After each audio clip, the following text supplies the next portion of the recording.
It had withstood the test of time. As the centuries passed, as the religion of the region changed and empires came and went, the Balshamin temple in Palmyra remained as a reminder of the Roman Empire. 2,000 years after it was built, militants from the Islamic State group have reportedly destroyed it using explosives, as shown in these unverified photos.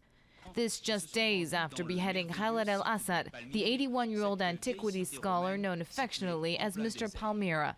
His execution took place in a main square of the site he spent his lifetime trying to understand. A loss that can be felt thousands of kilometers away. Here we are in the 20th hall of the Department of Oriental Antiquities in the Louvre Museum, and this hall is dedicated to Palmyra. With this kind of destruction, we lose landmarks of a unique culture that was born out of a confluence of Oriental and Western cultures to create something that exists nowhere else. Among the historical structures and art recently destroyed by IS group militants is the St. Elian Catholic Monastery, built in the 5th century AD and located in central Syria. Nimrud in Iraq became the capital of the Assyrian kingdom in the 9th century BC.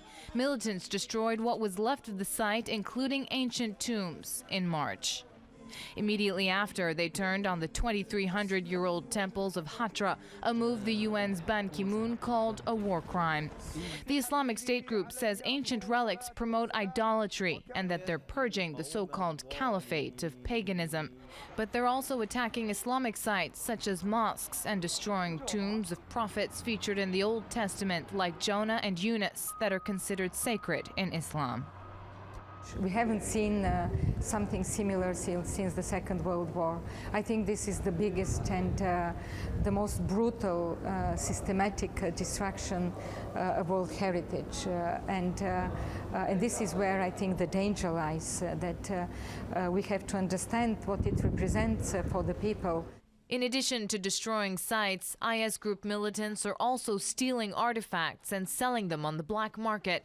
Back in May, 10 Arab countries promised to coordinate their efforts to stop this form of trafficking that reportedly brings in tens of millions of dollars. Organized crime networks and terrorist groups are trying to benefit from this systematic pillaging of heritage sites, profiting from them by selling them on the international black market. Collectors in the region as well as in Europe pay large sums for these ancient statues, coins, and jewelry, but glimmers of hope remain. This Iraqi resistance priest was able to save more than 800 manuscripts from Mosul, some of them 8 centuries old. His goal is to digitize as much as possible before it's too late.